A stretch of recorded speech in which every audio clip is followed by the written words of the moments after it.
Hello, ladies and gentlemen. My name is ZipZabZob, and welcome to the Halo 4 Forge mode. Today I'm going to be doing a quick video on what I found interesting and exciting from the demo that was revealed today. So let's jump right into everything that is exciting and such. So I don't know if you saw earlier, but I zoomed in on right here. The budget is gigantic.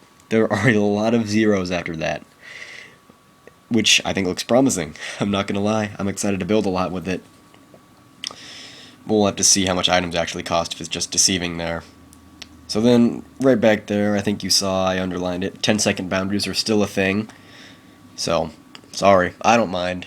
It won't glitch your screen anymore, which I think will be handy, because that was really annoying. Then here we're flying around the Forge world a bit. Looks like there's some Forerunner stuff and some natural stuff, you know.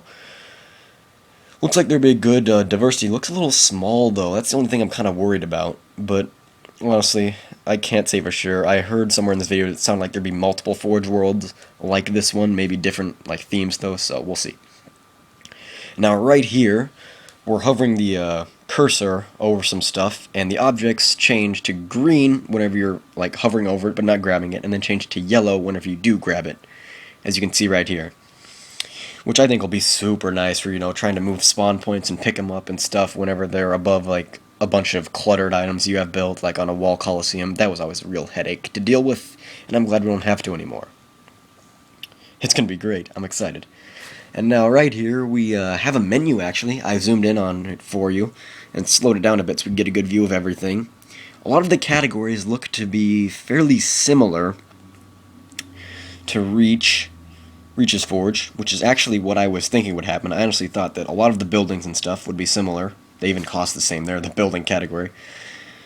And you can only place 10 buildings, too, which is something I picked up on.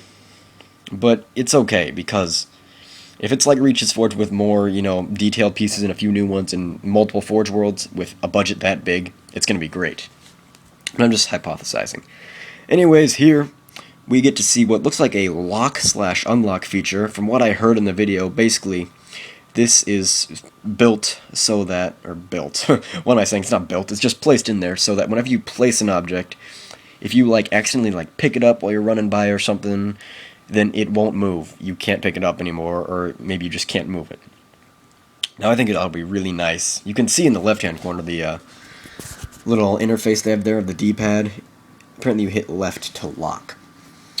And then down to duplicate object, and I think that duplicate object is what we just saw, which, what I know basically is so you don't have to go back into the menu to spawn another piece. You can just hover over the one you have right there and hit down, and it'll spawn another one right there. Which, you know, is cool, and I think it's a good thing to have, though it may not be the most important thing, it is cool to have. Now, this is something I thought was really cool. This is something that are called magnets, and you can either enable or disable it as a strength option. I zoomed in here for you. And I think that is a snapping tool. At least that's what it was. It's what I gathered from the video. Because right here, we see that, you know, you line the bridge up and magnets are enabled and you kind of get to try to move it away, but it'll snap back. So it kind of, I'm honestly glad. And you can see right here, you just do that, and you're duplicating the item and using the duplicate item button and the magnet button to build a bridge really freaking fast. A lot faster than it was in Reach. It's going to be a lot easier, and it'll be a lot nicer because it's perfectly smooth, and that'll just be great for building huge structures and things like that took forever in Reach. Won't take as long in Halo 4. And then this right here is the man can, which I think will be useful for really detailed aesthetics, like, I don't know if you've ever seen Apartment 5B in Reach, but I can imagine the man can design being used for stuff like that, because it looks really, really cool and really detailed, which I'm excited for. So here's some first person. We have the assault rifle out. We're just walking around on the bridge we just built. And then we sprint. You can see some kill balls down there on the left-hand side, which I think we sprint right on into. And we die. The kill balls look a lot more red than they do in the last game, and a little more spherical and less kind of fluctuating. We'll see, though. Now right here is something that I think is really cool and is really promising. It's something called the trait zone. It works exactly like a hill marker from what I've gathered, but instead you select like what you want the traits to be of the player while they're inside the zone. You can expand the zone just like a hill marker and Reach and everything. And basically, whenever they walk into it like this, you get all the traits that that you chose. So you can speed up, slow down, get over shields, lose shields, do a whole myriad of exciting things.